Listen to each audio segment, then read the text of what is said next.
Now we have one more question based on the topic monopolistic competition.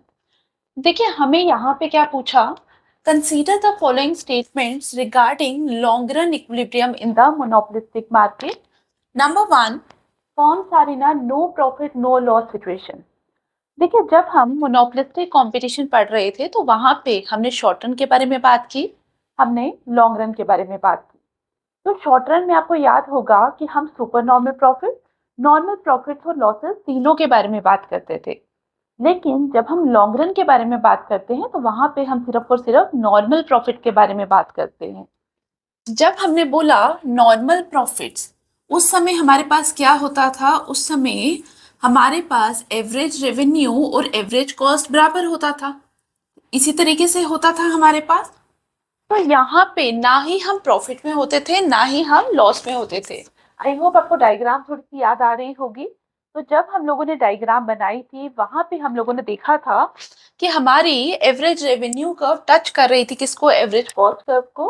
और वहां पे हम बोलते थे कि हमारे क्या होते हैं, नॉर्मल प्रॉफिट या जीरो इकोनॉमिक प्रॉफिट. तो इसी के बारे में बात कर रहा है वो फर्स्ट पॉइंट पे. तो फर्स्ट पॉइंट जो है दैट इज ट्रू जब हम किसके बारे में बात करते हैं, when we are talking about long run in the monopolistic competition. तो यहाँ पे हमें स्पेसिफिकली पूछा है तो ऑप्शन नंबर 1 जो है हमारा that is correct. Number 2, there is no entry और एग्जिट ऑफ द फर्म.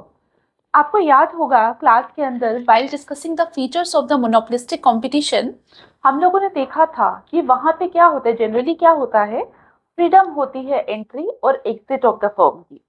लेकिन जब हम लॉन्ग रन के अंदर बात कर रहे हैं, लॉन्ग रन के अंदर क्या होता है, कोई इंसेंटिव ही नहीं बचता फर्म के पास कि वो एंटर करे या एग्जिट करे, क्योंकि यहाँ पे तो सिर्फ वो फर्म सर्वाइव कर रही है जो नॉर्मल प्रॉफिट कर रही है.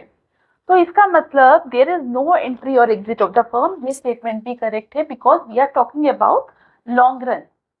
तो statement number 2 it is also correct. तो दोनों स्टेटमेंट हमारे ट्रू हैं जब कब हम बात कर रहे हैं, जब हम लॉन्ग रन के बारे में बात कर रहे हैं. अगर हम लॉन्ग रन की जगह शॉर्ट रन पे बात करते तो आंसर हमारा डिफरेंट होता. क्या आंसर होना चाहिए उस समय आप कमेंट बॉक्स में बताइए. तो option number 1 and option number 2 दोनों करेक्ट है. तो आंसर क्या आएगा, आंसर आएगा हमारा option number A that is statement 1 and statement 2. These are both correct.